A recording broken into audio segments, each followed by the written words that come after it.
नमस्कार मित्रों, आप सभी का ओम डिजिटल स्टडी मोबाइल एप्लीकेशन पर बहुत बहुत स्वागत अभिनंदन। इस सीरीज के अंतर्गत हम राजस्थान लोक सेवा आयोग के द्वारा विगत परीक्षाओं में पूछे गए भारतीय संविधान, राज्य व्यवस्था और राजस्थान की राजनीतिक और प्रशासनिक व्यवस्था से जुड़े महत्वपूर्ण एग्जाम्स के क्वेश्चनों का डिस्कस कर रहे हैं, जो आपकी आगामी EO, RO, RAS, PTI, second grade teacher इत्यादि सभी प्रतियोगी परीक्षाओं के लिए काफी महत्वपूर्ण रहेंगे। तो कल के सेशन में हमने जो डिस्कस किया था वो सेकंड ग्रेड टीचर एग्जाम 29 जनवरी 2023 को जो ग्रुप सी का फर्स्ट पेपर हुआ था उसमें पूछे गए राजस्थान की पॉलिटी और जो एडमिनिस्ट्रेटिव सिस्टम है उससे जुड़े महत्वपूर्ण प्रश्नों का है वो डिस्कस किया था। और आज हम डिस्कस करेंगे भारतीय संविधान और राजनीतिक व्यवस्था से जुड़े महत्वपूर्ण प्रश्नों का। तो आप सभी के लिए यह सेशन बहुत ही महत्वपूर्ण है। चलिए स्टार्ट करते हैं। साथ ही साथ आप अपने स्वयं का मूल्यांकन करते हुए चलिए कि आप इन सवालों का कितने प्रश्नों का है वो सही और क्लियरली बिल्कुल सटीकता के साथ में जवाब है वो दे पाते हैं। तो इसमें 41 नंबर क्वेश्चन से स्टार्ट होते हैं, पॉलिटी के क्वेश्चनों की शुरुआत होती है। तो 42 जो नंबर क्वेश्चन है ये है पॉलिटी का। तो इसमें पूछा गया है 1919 के अधिनियम ने भारत में पहली बार किस व्यवस्था की शुरुआत की। तो 1919 का जो भारत शासन अधिनियम था, भारत सरकार अधिनियम, तो इस अधिनियम के माध्यम से बहुत से सवाल है वो इनसे संबंधित पूछे जाते रहे हैं। 1919 का भारत शासन अधिनियम, 1935 का भारत शासन अधिनियम, ठीक है। चूंकि ये आपके सेकंड ग्रेड के सिलेबस में है, पीटीआई के सिलेबस में है, स्कूल लेक्चरर के सिलेबस में है, लेकिन आपको ध्यान देना है कि जो आरएएस और ईओ आरओ का जो सिलेबस है, नया वाला जो सिलेबस है, तो इसमें इनको हटा दिया गया है। पहले वाला जो सिलेबस था, जो आपका पीएसआई का सिलेबस है, उसमें ये चीज मेंशन है, लेकिन वर्तमान का जो सिलेबस है इसमें ये 1919 और 35 वाला भारत शासन अधिनियम है वो हटा दिया है। लेकिन फिर भी आपको इन चीजों को ध्यान में रखना है। कई बार ऐसे सवाल भी पूछ लिए जाते हैं जो कि सिलेबस से हटकर भी होते हैं। तो देखिए 1919 के अधिनियम ने भारत में पहली बार प्रत्यक्ष निर्वाचन की व्यवस्था है वो की गई थी। प्रत्यक्ष निर्वाचन इसमें राइट आंसर हो जाएगा। और इसी प्रत्यक्ष निर्वाचन के माध्यम से इन्होंने 1920 में पहली बार है वो निर्वाचन का आयोजन किया गया। और इसमें भी सीमित मात्रा में लोगों को निर्वाचन का है मताधिकार है वो दिया गया था, जिसमें कि शिक्षा और संपत्ति को इसका क्राइटेरिया माना गया था। यानी कि शिक्षित व्यक्ति और ऐसे व्यक्ति जिसके पास में 10,000 यानी कि एनुअली 10,000 जिसकी आय है, वार्षिक आय है, वो ही मतदान का प्रयोग है वो कर सकते हैं। तो 1919 के भारत शासन अधिनियम में प्रांतों में द्वैध शासन की स्थापना की, प्रत्यक्ष निर्वाचन पद्धति है इसकी शुरुआत की गई, और पहली बार देश में द्विसदनीय जो व्यवस्था है इसकी शुरुआत है, ये भी भारत शासन अधिनियम 1919 के तहत है वो की गई थी। और इस अधिनियम को मॉन्टेग्यू चेम्सफोर्ड सुधार अधिनियम के नाम से भी जाना जाता है, क्योंकि मॉन्टेग्यू उस समय भारत सचिव थे और चेम्सफोर्ड है ये भारत के गवर्नर जनरल थे, तो इसीलिए इसे मॉन्टेग्यू चेम्सफोर्ड सुधार के नाम से जाना जाता है। और प्रांतों में जो डायरकी है, द्वैध शासन है, उसकी शुरुआत काफी महत्वपूर्ण है, बहुत बार पूछा जाता है। प्रांतों को दो विषयों में है वो बांटा गया था, रिजर्व्ड आरक्षित विषय और ट्रांसफर्ड जो सब्जेक्ट यानी कि हस्तांतरित विषय, ये आपको ध्यान में रखना है।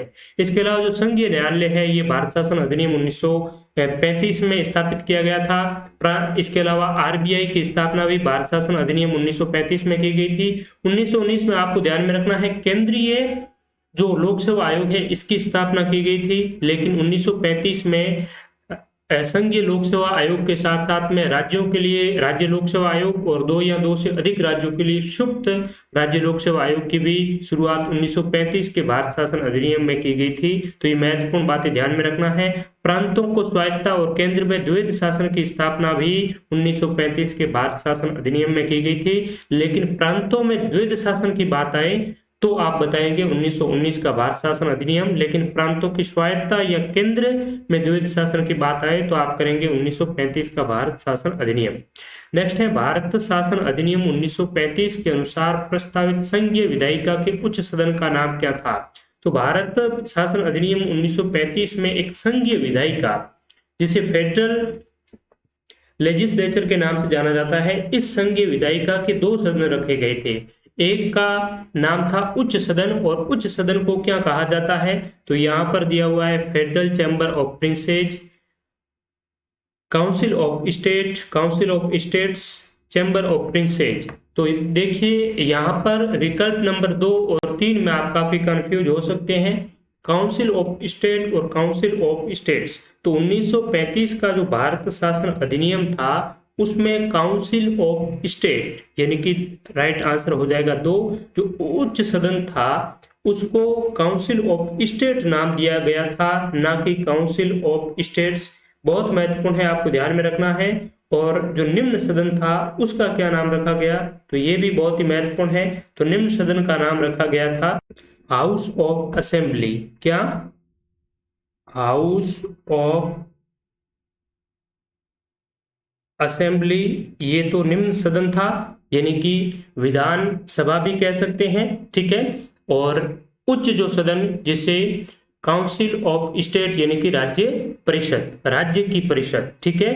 अब वर्तमान में जो भारत सरकार का जो भारत में जो उच्च सदन है जिसे राज्यसभा कहते हैं, इसे कहेंगे काउंसिल ऑफ स्टेट्स कहते हैं इसे, ठीक है। लेकिन 1935 वाला था उसे कहते हैं काउंसिल ऑफ स्टेट। ये महत्वपूर्ण है, आपको ध्यान में रखना है, ठीक है। तो 1935 वाला इसका राइट आंसर हो जाएगा विकल्प नंबर 2। नेक्स्ट क्वेश्चन आता है भारतीय संविधान सभा के बारे में। तो कैबिनेट मिशन योजना के अनुसार संविधान सभा का गठन कब हुआ?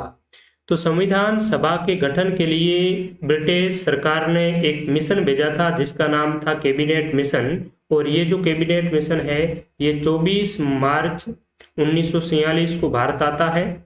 इसमें 3 सदस्य थे जिनका नाम है PAS यानी कि सर पैट्रिक लॉरेंस, एवी अलेक्जेंडर और स्टेफोर्ड क्रिप्स, ठीक है। ये जो 3 सदस्य थे इन्होंने भारत में संविधान सभा के गठन की योजना है वो प्रस्तुत की, और उन्होंने कहा कि भारतीय जो संविधान सभा का निर्वाचन होगा उसमें टोटल 389 मेंबर होंगे, ठीक है। तो इस आधार पर जुलाई और अगस्त महीने में संविधान सभा के सदस्यों का है वो निर्वाचन किया गया, जुलाई और अगस्त माह में। और इसके बाद में फाइनली 6 दिसंबर 1946 को संविधान सभा का गठन हुआ। तो यहाँ पर इस विकल्प में कहीं भी 6 दिसंबर या दिसंबर 1946 नहीं है, तो ये क्वेश्चन है वो डिलीटेबल है, ठीक है। तो संविधान सभा का गठन कब हुआ? 6 दिसंबर 1946 को, और 9 दिसंबर 1946 को संविधान सभा की पहली बैठक हुई, और 24 जनवरी 1950 को संविधान सभा की अंतिम बैठक हुई। तो आपसे सवाल पूछा जाता है, पहले पूछा भी गया था कि संविधान सभा में कुल कितना समय लगा? तो समय तो लगा था 2 वर्ष 11 माह और 18 दिन। ये आप सभी को भली भांति पता होगा। लेकिन अगर सवाल ये पूछ लिया जाए कि संविधान सभा की जो बैठक है वो कितने समय तक चली, तो संविधान सभा की जो बैठक है वो 3 वर्ष 1 महीना और 16 दिन तक चली थी, ठीक है। ये जो दिन काउंट होते हैं ये 9 दिसंबर 1946 से लगा करके 24 जनवरी 1950 तक, ठीक है। तो ये महत्वपूर्ण बातें आपको ध्यान में रखनी है, ठीक है। नेक्स्ट क्वेश्चन है संविधान सभा की महत्वपूर्ण समितियों के बारे में निम्नलिखित में से कौन सा कथन गलत है? तो वर्तमान में भी अगर बात करें तो भारतीय संसद में या विधानसभा में अलग अलग कार्यों के लिए अनेक समितियां है वो गठित की जाती है, जैसे नियम समिति है, प्राक्कलन समिति है, जनलेखा समिति है, इस प्रकार से। तो संविधान सभा के दौरान भी अलग अलग समितियां कमेटियां गठित की गई थी, जैसे कि नियम समिति थी, ड्राफ्टिंग कमेटी थी जिसके अध्यक्ष डॉक्टर भीमराव अंबेडकर थे। इसके अलावा संघ शक्ति समिति, संघ संविधान समिति, मूल अधिकारों के लिए समिति, अल्पसंख्यकों के लिए समिति, तो इस प्रकार से कमेटी बनाई गई थी। तो उनसे संबंधित यह सवाल पूछा गया है। तो देखिए संघ की शक्तियों की जो समिति है इसमें 9 सदस्य थे, बिल्कुल सही है। जो ड्राफ्टिंग कमेटी थी, प्रारूप समिति थी, उसमें 7 सदस्य थे, और संघ शक्ति समिति में 9 सदस्य थे। सरदार पटेल संघ संविधान समिति के अध्यक्ष थे, तो यहाँ पर गलत पूछा है, यही गलत आंसर हो जाएगा। संघ संविधान समिति और संघ शक्ति समिति, ठीक है। ये दो समितियां हैं, इनके जो अध्यक्ष थे वो कौन थे? जवाहरलाल नेहरू। तो संघ की शक्तियों की समिति और संघ संविधान समिति है, इसके अध्यक्ष नेहरू थे। सरदार पटेल की बात करें तो ये मूल अधिकारों के लिए समिति और अल्पसंख्यकों मूल अधिकार उप समिति और अल्पसंख्यकों के लिए जो समिति थी उनके जो अध्यक्ष थे वो सरदार पटेल थे। ठीक है। डॉक्टर के एम मुंशी स्टीयरिंग कमेटी के अध्यक्ष थे और के एम मुंशी आपको पता होगा कि ड्राफ्टिंग कमेटी थे, उस ड्राफ्टिंग कमेटी में भी के एम मुंशी सदस्य थे। ठीक है। तो यहाँ पर राइट आंसर हो जाएगा विकल्प नंबर 2 जो कि गलत है। नेक्स्ट है संविधान की उद्देशिका की कौन सी विशेषता निर्वाचित राष्ट्रपति द्वारा प्रकट होती है? संप्रभु, सेक्युलर यानी कि पंथ निरपेक्ष, गणतंत्र और समाजवादी। तो ये जो गणतंत्र है यही भारतीय संविधान की एक ऐसी विशेषता है जिससे पता चलता है कि यहाँ पर जो राष्ट्र का जो अध्यक्ष होता है वो निर्वाचित होता है।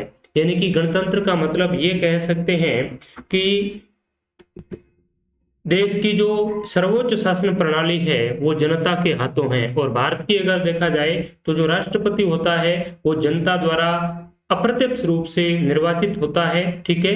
तो बेसिकली राष्ट्रपति के पास में जो शक्तियां हैं वो आखिरकार कहां से प्राप्त हुई है? जनता से ही प्राप्त हुई है। ठीक है। और किसी अन्य राष्ट्र अगर बात करें जैसे ब्रिटेन की बात करें तो वहां पर जो राष्ट्राध्यक्ष का पद है वो सभी के लिए ओपन नहीं है। जो राज परिवार है उस राज परिवार के वंशानुगत जो व्यक्ति होते हैं वो ही राष्ट्राध्यक्ष के पद को है वो राष्ट्रपति के पद को धारित है वो करते हैं। लेकिन भारत में ऐसा नहीं है, गणतंत्र है। गणतंत्र का मतलब होता है कि राष्ट्रपति का निर्वाचन होता है, ना कि राष्ट्रपति उत्तराधिकार के रूप में है वो चुना जाता है। ठीक है। तो यहाँ पर गणतंत्र आप समझ गए होंगे, 3 राइट आंसर हो जाएगा। संप्रभु की बात करें तो संप्रभु का मतलब होता है कि भारत अपने आंतरिक और बाह्य दोनों ही तरफ से पूर्ण रूप से स्वतंत्र है, उस पर किसी भी अन्य राष्ट्र का कोई भी आधिपत्य नहीं है। जो भी वह अपने फैसला लेगा यानी कि आंतरिक मामलों में जो भी फैसला लेगा वो भी अपने इच्छानुसार लेगा। और अगर बाह्य जो अपनी विदेश नीति से संबंधित नीतियों का निर्धारण करेगा तो वो भी भारत अपने ही स्तर पर करेगा, किसी अन्य देश से प्रभावित होकर कोई भी निर्णय नहीं लेगा। और भारत अगर अपनी भूमि का आदान प्रदान किसी देश के साथ में करना चाहे तो वो भी पूर्ण रूप से स्वतंत्र रूप से कर सकता है। और किसी देश की भूमि पर आधिपत्य भी करना चाहे तो वो भी स्वतंत्र रूप से कर सकता है। जैसे कि भारत का 2015 में बांग्लादेश के साथ में भूमि का आदान प्रदान किया था, तो ये भी भारत की एक संप्रभुता को दर्शाता है। अगर सेक्युलर की बात करें तो पंथ निरपेक्ष यानी कि भारत एक पंथ निरपेक्ष राष्ट्र है। ये जो शब्द जोड़ा गया था सेक्युलर, तो ये जो शब्द है सेक्युलर, इसके अलावा सोशलिस्ट मतलब पंथ निरपेक्ष, समाजवादी और अखंडता, जो 3 शब्द है ये 42वें संवैधानिक संशोधन 1976 के द्वारा जोड़ा गया था। और प्रस्तावना में केवल एक ही बार अभी तक संशोधन हुआ है, वो हुआ है 1976 में 42वें संवैधानिक संशोधन के तहत 3 नए शब्द स्थापित किए गए थे। तो सेक्युलर का मतलब है कि भारत का कोई राजकीय धर्म नहीं है, सभी धर्मों को समान रूप से है वो मान्यता प्रदान की गई है। और समाजवादी की बात करें तो समाजवादी का तात्पर्य साम्यवादी नहीं है, जैसा कि चीन और सोवियत संघ में देखा जा रहा था। तो इस प्रकार से भारत साम्यवादी रूप से नहीं है, ये एक गांधीवादी समाजवाद पर आधारित है, जिससे कि जो आय के स्रोत है उस पर लोकतांत्रिक दृष्टि से सभी व्यक्तियों का है वो समान अधिकार होना चाहिए। और जो आपकी संपत्ति और आय के साधनों पर किसी व्यक्ति विशेष का कोई ज्यादा अधिकार ना हो, तो इस प्रकार से ये समाजवादी है वो दर्शाता है। तो ये 42वें संवैधानिक संशोधन के तहत है वो जोड़े गए थे। ठीक है। नेक्स्ट क्वेश्चन की बात करते हैं। सूची फर्स्ट को सूची सेकंड से सुमेलित करना है और कूट की सहायता से सही उत्तर तक पहुंचना है। तो सूची फर्स्ट और सूची सेकंड दी गई है भारतीय संविधान के जो मूल अधिकार है उससे संबंधित है। तो उम्मीदवारों के पूर्व आचरण के संबंध में जानने का मतदाता का अधिकार, तो ये आपको सीधे तौर पर अगर प्रत्यक्ष रूप से संविधान में इसका उल्लेख ना भी हो, आपको कहीं कोई कंफ्यूजन होता हो, तो ऐसी सिचुएशन में आप ऐसे विकल्पों को छोड़ करके कूट जहां पर दिए होते हैं तो वहां पर आप दूसरे भी विकल्पों पर ट्राई करें। तो एकांतता का अधिकार, राइट टू प्राइवेसी। तो राइट टू प्राइवेसी आपको पता है कि 21वां जो अनुच्छेद है जीवन का अधिकार, तो इसी के अंतर्गत राइट टू प्राइवेसी को भी एक मौलिक अधिकार है वो माना है सुप्रीम कोर्ट के द्वारा। ठीक है, तो ये अब आपको अनुच्छेद 21 भी दिया हुआ है, 21(1) और अनुच्छेद 21। तो यहाँ पर अगर आपको कंफ्यूज हो रहा हो, ठीक है, एग्जाम प्रोस्पेक्टिव से यहाँ पर आपको कंफ्यूज हो रहा हो कि भाई 21(a) होगा या 21 होगा, तो आप और आगे बढ़ेंगे। शिक्षा का अधिकार, तो ये तो आप सभी को पता है कि 86वां संवैधानिक संशोधन 2002 के माध्यम से शिक्षा का जो अधिकार है, चाहे राज्यों के नीति निर्देशक तत्वों में शिक्षा की बात हो, नागरिकों के मौलिक कर्तव्य में शिक्षा की बात हो या मूल अधिकारों में शिक्षा की बात हो, तो ये सारे का सारा जो प्रावधान है ये आपका 86वें संविधान संशोधन 2002 के तहत जोड़ा गया था और 1 अप्रैल 2010 को ये प्रभावी हुआ था। तो शिक्षा का अधिकार अनुच्छेद 21(1) में दिया गया है, यानी कि जीवन के अधिकार के साथ में इस शिक्षा का अधिकार शामिल किया गया है। तो यहाँ पर सी में 2 कौन से विकल्प में है देख करके ट्राई करते हैं। तो सी में 2 केवल, यानी कि 2 और 4 दोनों में है। आगे देखते हैं मानव दुर्व्यापार। तो मानव दुर्व्यापार, बलात्कार, श्रम इत्यादि जो बात कही गई है वो 23 अनुच्छेद में कही गई है। ठीक है, तो यहाँ पर मानव दुर्व्यापार अनुच्छेद 23। तो राइट आंसर यानी कि डी में 1 हो जाएगा, तो हमारा विकल्प है वो 2 सही उत्तर हो जाएगा। तो आप और भी देख लेते हैं। देखिए, अगर 2 विकल्पों के अकॉर्डिंग इसका सही उत्तर तक पहुंचने का प्रयास करें तो उम्मीदवारों के पूर्व आचरण के संबंध में जानने का मतदाता का जो अधिकार है वो इसमें कौन सा हो जाएगा, विकल्प नंबर 4, यानी कि 19(1) में जो अभिव्यक्ति की स्वतंत्रता दी गई है उसी के अंतर्गत इसको भी है वो माना जाता है, माना गया है। ठीक है, और एकांतता का अधिकार, राइट टू जो प्राइवेसी है, इसके बारे में हमने पहले भी डिस्कस किया था, राइट टू प्राइवेसी से संबंधित सवाल पूछा गया था। तो ये अनुच्छेद 21 के अंतर्गत है वो राइट टू प्राइवेसी को भी सम्मिलित किया गया है सुप्रीम कोर्ट के आदेश द्वारा। ठीक है, तो यहाँ पर बी इसका राइट आंसर हो जाएगा। नेक्स्ट है निम्नलिखित में से कौन सा स्वतंत्रता के मूल अधिकार में शब्दशः शामिल नहीं है। तो स्वतंत्रता के मूल अधिकार जो भारतीय संविधान का अनुच्छेद 19 है, तो इस 19 में मूल रूप से 7 स्वतंत्रता दी गई थी और उसके बाद में 6 स्वतंत्रता है वर्तमान में इसमें जुड़ी हुई है। तो ये जो 6 इसमें स्वतंत्रता है, तो इसमें कौन सी शब्द से शामिल है वो नहीं है, इन विकल्पों में पूछा गया है। तो संघ बनाने की स्वतंत्रता बिल्कुल ये भी है, अभिव्यक्ति की स्वतंत्रता ये भी है, अंतःकरण की स्वतंत्रता, तो अंतःकरण की स्वतंत्रता स्वतंत्रता के मूल अधिकार में शब्दशः शामिल नहीं है, क्योंकि ये जो आपकी है ये अनुच्छेद जो 25 है इसमें शामिल है। अनुच्छेद 25 से लगा करके 28 तक जो धार्मिक स्वतंत्रता का अधिकार है, इसमें अनुच्छेद 25 में अंतःकरण की स्वतंत्रता के बारे में बात कही गई है। तो अंतःकरण की स्वतंत्रता, फ्रीडम ऑफ कंसाइंस, यानी कि किसी भी धर्म को मानने की स्वतंत्रता है, उसका उल्लेख भारतीय संविधान में अगर बात करें तो अनुच्छेद 25 में किया गया है। तो इसका जो राइट आंसर है वो हमारा 3 हो जाएगा। और शांतिपूर्ण जो सम्मेलन की जो स्वतंत्रता है ये भी आपकी भारतीय संविधान के अनुच्छेद 19 के अंतर्गत दी गई 6 जो स्वतंत्रता है उसमें शामिल है। और इसमें शांतिपूर्ण सम्मेलन के साथ में यह भी कहा गया है कि सम्मेलन तो शांतिपूर्ण करेंगे लेकिन यह सम्मेलन निरायुध होगा, यानी कि किसी भी इस सम्मेलन में आप हथियारों का यूज नहीं कर पाएंगे। तो 6 स्वतंत्रता आपको ध्यान में रखनी है। अगर क्रम वाइज देखा जाए तो पहली जो स्वतंत्रता है वो वाक और अभिव्यक्ति की स्वतंत्रता है 19(1) के क के अंतर्गत। दूसरी जो स्वतंत्रता है वो शांतिपूर्ण सम्मेलन और निरायुध जो सम्मेलन की स्वतंत्रता है। तो अभिव्यक्ति की स्वतंत्रता 19(1) में, शांतिपूर्ण सम्मेलन की है ये आपकी बी में हो जाएगी। इसके अलावा सी में है ये आपकी क्या है, संघ बनाने की स्वतंत्रता, और इसमें आपको ध्यान में रखना है एक अत्यंत महत्वपूर्ण है, यानी कि संघ या संगम बनाने की स्वतंत्रता में जो सहकारी समिति है, ठीक है, सहकारी समिति, तो सहकारी समिति बनाने का प्रावधान भी भारतीय संविधान के 97वें संवैधानिक संशोधन 2011 द्वारा इस जो आपका सी वाला है संघ बनाने की स्वतंत्रता, तो इसमें सहकारी समिति बनाने की स्वतंत्रता भी इसमें जोड़ी गई है। तो आपसे पूछा जाए कि भारतीय संविधान के कौन से अनुच्छेद में सहकारी समिति बनाने की स्वतंत्रता का उल्लेख किया गया है, तो सहकारी समिति 19(1) के सी क्लोज में ये बात है संघ बनाने के साथ में है वो जोड़ी गई थी। कब?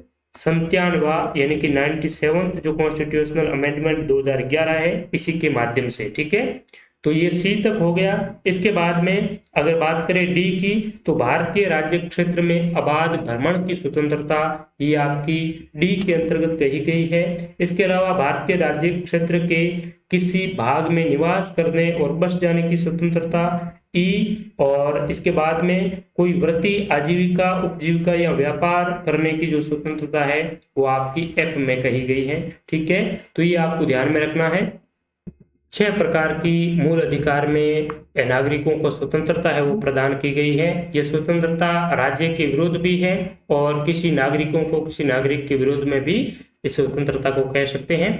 नेक्स्ट है, निम्नलिखित में से भारत के संविधान के भाग 4 के में सम्मिलित नहीं है। हमारी सामाजिक संस्कृति की गौरवशाली जो परंपरा है उनकी रक्षा करना भारत के प्रत्येक नागरिक का कर्तव्य होगा।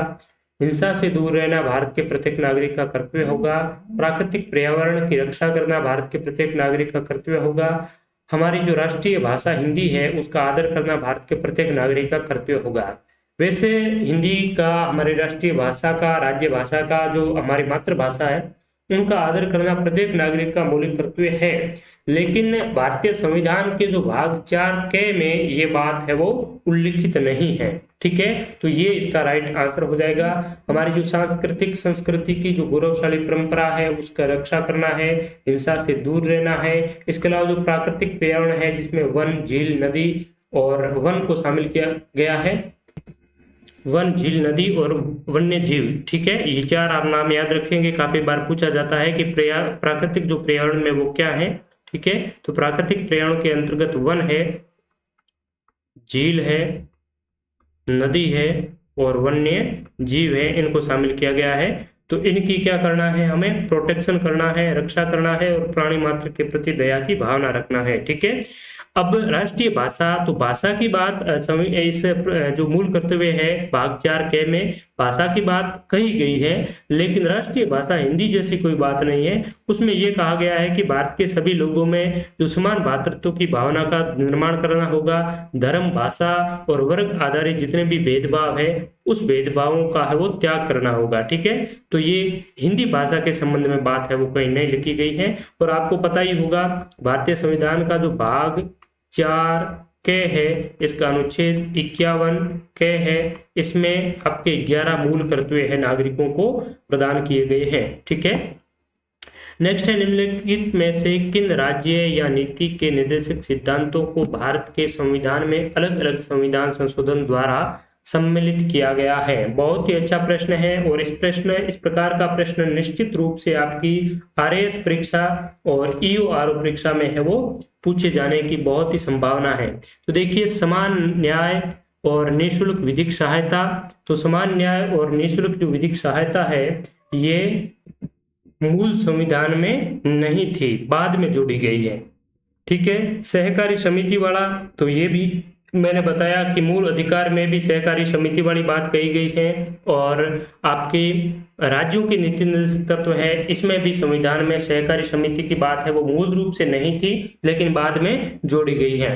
काम का अधिकार, तो काम का अधिकार है ये मूलतः संविधान में जो राज्यों को नीति निर्देशक सिद्धांत है इसमें उल्लेखित था। तो समान न्याय और विधिक सहायता और सहकारी समितियों का जो उन्नयन है ए और बी है ये बाद में जोड़ा गया था। तो वर्तमान में आपको देखना है कि भारतीय संविधान में ऐसे कौन कौन से नए प्रावधान हैं जो कि राज्य के नीति निर्देशक सिद्धांतों में संशोधन करके बाद में जोड़े गए हैं। तो यहाँ पर मैं आपको बता देता हूं कि भारतीय संविधान में जो आपके राज्य के नीति निर्देशक तत्व दिए हुए हैं तो इन तत्वों में कौन कौन से महत्वपूर्ण ऐसे और नीति निर्देशक तत्व जोड़े गए हैं जो कि बाद में संवैधानिक संशोधन करते हुए शामिल किए गए हैं। तो देखिए, अगर directive principles of state policy की बात करें तो ये भारतीय संविधान के जो आर्टिकल 36 से लगा करके 51 तक है वो इसका भारतीय संविधान में उल्लेख किया गया है। लेकिन इसमें कुछ जो आर्टिकल्स है ये बाद में संविधान संशोधन करके है वो जोड़ा गया है। तो इसमें पहला देख लेते हैं, एक आर्टिकल है 39 के, ठीक है। और 39 के में क्या कहा गया है? समान न्याय और निःशुल्क विधिक सहायता, समान न्याय निःशुल्क विधिक सहायता, ठीक है। तो ये क्या है? बाद में कॉन्स्टिट्यूशनल अमेंडमेंट के माध्यम से जोड़ा गया है।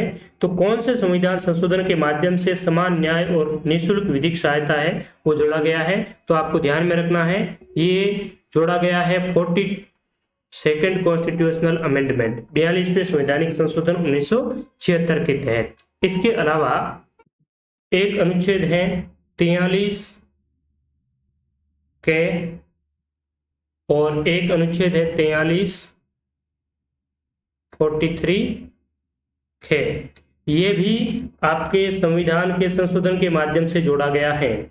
अगर 43 के की बात करें, 43 के की बात करें तो इसमें कहा गया है कि उद्योगों के प्रबंध में कि यानी कि इंडस्ट्री के मैनेजमेंट में कर्मकारों का भाग लेना, ठीक है। उद्योगों में कर्मकारों की भागीदारी, उद्योगों के प्रबंध में कर्मकारों का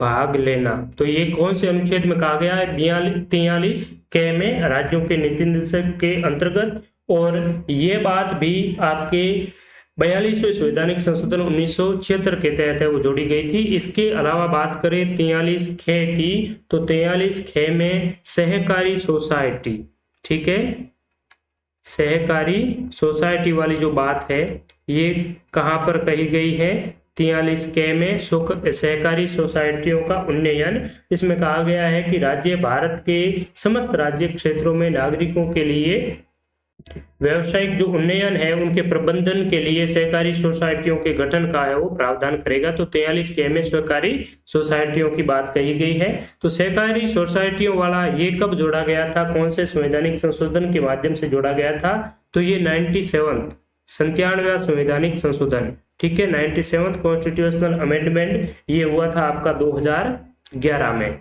ठीक है, 2011। और ये आपका प्रभावी हुआ था 12 जनवरी 2012 को, ठीक है। तो सहकारी सोसाइटियों संबंधित मूल अधिकार में भी जोड़ा गया था और राज्य को नीति निर्देशक तत्वों में भी जोड़ा गया था, ठीक है। तो ये कुछ नए बाद में जुड़े हुए हैं, आपको ध्यान में रखना है। इसके अलावा आपको पता होगा कि आर्टिकल 55 में 45 में कहा गया है कि प्रारंभिक जो शिशु अवस्था की देखरेख यानी कि 6 वर्ष से कम आयु के बालकों की शिक्षा का प्रावधान, तो 6 वर्ष से कम उम्र के बच्चों के लिए शिक्षा का जो प्रावधान है ये आपका 86वां संविधान संशोधन 2002 के माध्यम से है वो जोड़ा गया था। तो ये भी आपको ध्यान में रखना है, 86 कॉन्स्टिट्यूशनल अमेंडमेंट 2002 जो कि 1 अप्रैल 2010 से है वो प्रभावी हुआ था। और अंतिम जो महत्वपूर्ण है वो अनुच्छेद है 48 के, ठीक है। और इसमें क्या कहा गया है कि पर्यावरण का संरक्षण, पर्यावरण का संरक्षण, पर्यावरण का संरक्षण और वन तथा वन्य जीवों की जो रक्षा है उन रक्षा का प्रयास है वो राज्य है करेगा, ठीक है। तो ये भी आपका 42 संविधान संशोधन 1976 के माध्यम से है वो जोड़ा गया था। तो ये महत्वपूर्ण चीजें आपको ध्यान में रखनी है, यानी कि 39 के जिसमें समान न्याय और निःशुल्क विधिक सहायता। एक आपको ध्यान में रखना है कि जो 44वां अनुच्छेद है 44, तो इसमें क्या कहा गया है कि समान नागरिक संहिता, समान नागरिक संहिता की बात 44 में कही गई है, ये मूलतः संविधान में था। लेकिन समान जो न्याय की बात है समान न्याय और निःशुल्क विधिक सहायता है, ये बाद में जोड़ा गया था 39K में 42वें संविधान संशोधन के माध्यम से। 43K वाला उद्योगों के प्रबंध में कर्मकारों का भाग लेना, ये भी बाद में जोड़ा गया। 43K सहकारी सोसाइटियों का गठन, ये भी बाद में। 45 के अंतर्गत 6 से कम आयु के बच्चों के लिए शिक्षा उपलब्ध करवाने की बात है, निःशुल्क शिक्षा की, ठीक है, तो ये भी बाद में। 48K में पर्यावरण का संरक्षण है, ये भी आपका 42वें संवैधानिक संशोधन के तहत बाद में जोड़ा गया था। यानी कि ये महत्वपूर्ण जो राज्य के नीति निर्देशित तत्व है ये मूलतः संविधान में नहीं थे, ये बात आपको ध्यान में रखनी है और इससे संबंधित बहुत बार सवाल भी पूछे जाते रहे हैं।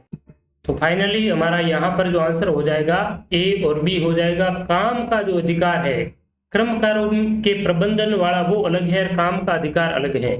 तो ये जो काम का, शिक्षा का, लोक सहायता पाने का जो अधिकार है ये आपके अनुच्छेद 41 में दिया हुआ है ऑलरेडी मूल संविधान में। तो अनुच्छेद 41 में काम का अधिकार, शिक्षा पाने का अधिकार है। इसके अलावा इसमें शिक्षा पाने और 2-3 शब्द लिए गए हैं जो पिछले परीक्षाओं में पूछा गया था। इसमें बेकारी है, बुढ़ापा है, ठीक है, बीमारी है, निःशक्तता है, ठीक है, तो ये बात इसमें कही गई है। तो इस प्रकार की जो अभाव की दशा है वहां इस अभाव की दशा में लोक सहायता पाने के अधिकार को प्राप्त कराने के लिए प्रभावी राज्यों के द्वारा उपबंध किया जाएगा। तो ये आपके 41 अनुच्छेद में कहा गया है, ठीक है, तो यहाँ पर ए और बी इसका राइट आंसर हो जाएगा। नेक्स्ट है, भारत के राष्ट्रपति की पदावधि के संबंध में निम्नलिखित कथनों में से कौन से कथन सही नहीं है। राष्ट्रपति अपने पद धारण की तारीख से 5 वर्ष की अवधि तक पद धारण करेगा, बिल्कुल सही है। राष्ट्रपति की पदावधि के संबंध में जो प्रावधान है वो भारतीय संविधान के अनुच्छेद 56 में कहा गया है, ठीक है, और उसमें कहा गया है कि राष्ट्रपति अपने पद धारण की तारीख से 5 वर्ष की अवधि तक पद धारण करेगा। लेकिन इसमें यह भी उपबंध किया गया है कि राष्ट्रपति अपने पद की अवधि समाप्त हो जाने पर भी तब तक पद धारण करेगा जब तक कि उत्तराधिकारी अपना पद ग्रहण है वो नहीं कर लेता। तो ये बात भी बिल्कुल ही सत्य है। तो 1 और 4 बिल्कुल सही है। नेक्स्ट है, राष्ट्रपति भारत के मुख्य न्यायाधीश को संबोधित अपने हस्ताक्षर सहित लेख द्वारा पद त्याग कर सकेगा। तो भारत के राष्ट्रपति को जो नियुक्ति है वो तो भारत के मुख्य न्यायमूर्ति करते हैं। न्यायमूर्ति की अनुपस्थिति में भारत के मुख्य जो सुप्रीम कोर्ट है उनके वरिष्ठतम न्यायाधीश के द्वारा राष्ट्रपति की नियुक्ति की जाती है। लेकिन जहां त्याग पत्र की बात आए तो अपना जो त्याग पत्र है वो राष्ट्रपति के द्वारा किसे संबोधित किया जाएगा, उपराष्ट्रपति को, ठीक है।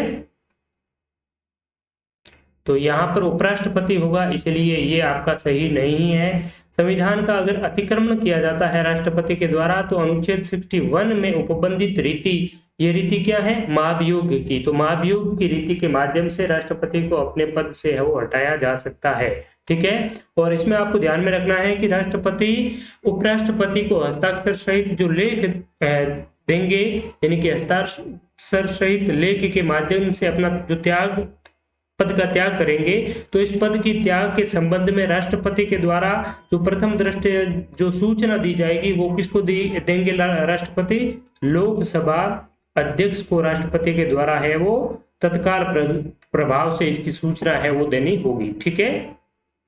नेक्स्ट है, निम्नलिखित में से संविधान का कौन सा अनुच्छेद प्रधानमंत्री को राष्ट्रपति और मंत्री परिषद के बीच संचार का चैनल बनाता है। अनुच्छेद 74, 75, 77 और 78। तो अनुच्छेद जो 74 की बात करें तो इसमें 74 ही अनुच्छेद है, ठीक है, 74 जो राष्ट्रपति और प्रधानमंत्री के बीच में एक चैनल का कार्य करता है। तो यहाँ पर राइट आंसर हो जाएगा 74। इसमें क्या कहा गया है, तो इसमें कहा गया है कि राष्ट्रपति को सलाह और सहायता देने के लिए एक क्या होगी, मंत्री परिषद होगी, मंत्री परिषद। और इस मंत्री परिषद का प्रधान कौन होगा, प्रधानमंत्री। तो एक मंत्री परिषद होगी, उसका प्रधान प्रधानमंत्री होगा। वो क्या करेगा कि राष्ट्रपति वो जो भी जानकारी है वो जानकारी देगा, ठीक है। और इसमें यह भी कहा गया है राष्ट्रपति जो अपने कृत्यों का प्रयोग है वो प्रधानमंत्री की है वो सलाह पर करेगा, ठीक है। और ये जो प्रधानमंत्री को राष्ट्रपति को प्रधानमंत्री के द्वारा जो सलाह दी जाएगी इस प्रकार के प्रश्नों की न्यायालय में है वो जांच नहीं की जाएगी। तो इसमें 74 आपका सही उत्तर हो जाएगा। नेक्स्ट है, सूची फर्स्ट को सूची सेकंड में सम्मिलित कीजिए तथा नीचे दिए गए कूट की सहायता से सही उत्तर है वो चुनिए। कांग्रेस सोशलिस्ट पार्टी, भारतीय कम्युनिस्ट पार्टी, भारतीय जनसंघ और स्वतंत्र पार्टी। तो भारतीय जनसंघ की बात करें तो श्यामा प्रसाद मुखर्जी और दीनदयाल उपाध्याय इनके संस्थापक सदस्यों में से थे। तो सी में 1 हो जाएगा, सी में 1 केवल और केवल विकल्प नंबर 4 में है, तो हमारा सही उत्तर यही हो जाएगा। अगर बात करें कांग्रेस सोशलिस्ट पार्टी की, तो आचार्य नरेंद्र देव प्रजा सोशलिस्ट या कांग्रेस सोशलिस्ट पार्टी के अध्यक्ष थे। सीपीआई भारतीय कम्युनिस्ट पार्टी, ठीक है, तो भारतीय कम्युनिस्ट पार्टी एस.ए. डांगे और ए. गोपालन वगैरह थे इसमें, तो ए.के. गोपालन राइट आंसर हो जाएगा। स्वतंत्र पार्टी सी राजगोपालाचारी स्वतंत्र पार्टी से संबंध थे, तो डी में 4 आंसर हो जाएगा। नेक्स्ट है, 1955 में ऐतिहासिक अफ्रो एशियाई सम्मेलन कहाँ आयोजित हुआ था? तो 1955 में जो अफ्रो एशियाई सम्मेलन हुआ था, जो अफ्रीका और एशियाई देशों का एक पहला सम्मेलन था, ठीक है, तो ये बाडुंग इंडोनेशिया में आयोजित हुआ था। और इसी सम्मेलन ने जो आपका नॉन अलाइनमेंट मूवमेंट है, NAM नाम है, इस गुट निरपेक्ष आंदोलन की एक पृष्ठभूमि, एक भूमिका है वो तैयार की थी। तो आपसे पूछा जाए कि गुट निरपेक्ष आंदोलन की जो प्रारंभिक भूमिका है वो तैयार करने वाला, उसको मंच प्रदान करने वाला कौन सा सम्मेलन था? तो वो था आपका बाडुंग सम्मेलन, जो 1955 में हुआ। इसे अफ्रो एशियाई सम्मेलन के नाम से भी जाना जाता है, इंडोनेशिया में आयोजित हुआ था। और उसके बाद में 1961 में जो बेलग्रेड यूगोस्लाविया में गुट निरपेक्ष देशों का पहला शिखर सम्मेलन है, वो 1961 में बेलग्रेड में आयोजित हुआ था। नेक्स्ट है, सुमेलित कौन से नहीं है? विजय लक्ष्मी पंडित, तो ये संयुक्त राष्ट्र महासभा की प्रथम महिला अध्यक्ष रही है, तो एक राइट है। चिन्मय रजनीनाथ गेहर खान, संयुक्त राष्ट्र आर्थिक एवं सामाजिक जो परिषद की अध्यक्षता की। नगेंद्र सिंह, ये आपके अंतरराष्ट्रीय जो इंटरनेशनल कोर्ट ऑफ जस्टिस है, इसकी अध्यक्षता इन्होंने की है, तो ये भी सही है। हंसा मेहता की बात करें तो संयुक्त राष्ट्र सुरक्षा परिषद की प्रथम महिला अध्यक्ष है, तो यहाँ पर ये सही नहीं है। अगर हंसा मेहता की बात करें तो हंसा मेहता ये संविधान सभा में जो 15 महिला सदस्य थी, उन महिला सदस्यों में से एक है, तो ये संविधान सभा की भी सदस्य रह चुकी हैं, ठीक है। और इन्होंने जो अंतर्राष्ट्रीय मानवाधिकार आयोग है, इस संयुक्त राष्ट्र संघ के मानवाधिकार आयोग में महत्वपूर्ण है वो कार्य किया था। और मानवाधिकार आयोग कि ये उपाध्यक्ष भी रही थी। 1950 में हंसा संयुक्त राष्ट्र मानवाधिकार आयोग की उपाध्यक्ष भी रही थी, और उन्होंने मानवाधिकार आयोग में एक संशोधन भी करवाया। मानवाधिकार आयोग के जो चार्टर है उसमें लिखा था, all men are equal and born free, तो इसमें इन्होंने संशोधन करवाते हुए मैन की जगह ह्यूमंस नाम है वो लिखवाया था, all humans are equal and born free. इससे ये साबित करना चाहती थी कि अधिकार केवल पुरुषों के लिए नहीं बने हैं, महिलाएं भी उन अधिकारों की समान हकदार है, ठीक है। तो संयुक्त राष्ट्र अंतर्राष्ट्रीय जो मानवाधिकार आयोग है, इसमें इनकी महत्वपूर्ण है वो भूमिका रही है। इसके अलावा यूनेस्को की जो कार्यकारी बोर्ड है, इसकी भी हंसा मेहता है वो सदस्य रही है। तो यहाँ डी आपका राइट आंसर हो जाएगा। और अंतिम सवाल है, निम्नलिखित में से कौन सा राष्ट्र राज्य 2021 में शंघाई सहयोग संगठन से नए सदस्य के रूप में जुड़ा है? तो ईरान 2021 में SCO शंघाई सहयोग संगठन के नए सदस्य के रूप में जुड़ा है, और भारत और पाकिस्तान 2017 में शंघाई सहयोग संगठन के सदस्य है वो बने थे। शंघाई सहयोग संगठन की बात करें तो इसका जो मुख्यालय है वो बीजिंग चाइना में है, ठीक है। और चीन, कजाकिस्तान, किर्गिस्तान, रूस, तजाकिस्तान, उज्बेकिस्तान, भारत, पाकिस्तान इत्यादि 8 इसके सदस्य हैं। इसके बाद में ईरान इसका 9वां सदस्य बना है, और 2022 में 16 सितंबर 2022 को बेलारूस है इसका 10वां सदस्य है वो बना है, ठीक है, बेलारूस। और 2023 में जो आपकी इसकी SCO की अध्यक्षता कर रहा है, ये भारत के द्वारा ही की जा रही है। 14 और 15 मार्च को काशी में इसके पर्यटन समूह की जो मीटिंग है वो भी आपकी आयोजित हुई है, ठीक है। तो यहाँ आपका राइट आंसर क्या हो जाएगा, एक ईरान। ठीक है, तो इससे पेपर में जो पॉलिटी और कॉन्स्टिट्यूशन से जितने भी सवाल थे उनका हमने डिस्कस किया। उम्मीद करता हूँ आपको ये सेशन अच्छा लगा होगा, पसंद आया होगा। निश्चित रूप से आपकी परीक्षा में ये सीरीज बहुत मददगार सिद्ध होगी। तो आप सभी का बहुत बहुत धन्यवाद इस सेशन से जुड़े रहने के लिए। और इस चैनल को अपने मित्रों के साथ में इस वीडियो को आप जरूर शेयर करें। बाकी इसकी प्लेलिस्ट भी बनी हुई है जिसमें सारे के सारे जितने भी हमारे प्रीवियस लेक्चर हुए हैं उनकी वीडियोस आपको मिल जाएंगी। आप ओम डिजिटल स्टडी टेलीग्राम चैनल को भी अवश्य ज्वाइन करें। वहां पर समय समय पर आपको परीक्षा से जुड़ी महत्वपूर्ण अपडेट्स और महत्वपूर्ण क्विजेज आपको मिलते रहेंगे। इसके अलावा ओम डिजिटल स्टडी मोबाइल एप्लीकेशन पर आपको विभिन्न प्रतियोगी परीक्षाओं की महत्वपूर्ण परीक्षा उपयोगी अध्ययन सामग्री, टेस्ट सीरीज, मॉक टेस्ट और कंटेंट है, पीडीएफ इत्यादि है वो मिल जाएगी। तो ओम डिजिटल स्टडी मोबाइल एप्लीकेशन की लिंक आपको इस वीडियो के डिस्क्रिप्शन में मिल जाएगी। तो वहां से या आप प्ले स्टोर पर ओम डिजिटल स्टडी नाम से सर्च करके भी डाउनलोड कर सकते हैं। तो आप सभी का बहुत बहुत शुक्रिया। नमस्कार।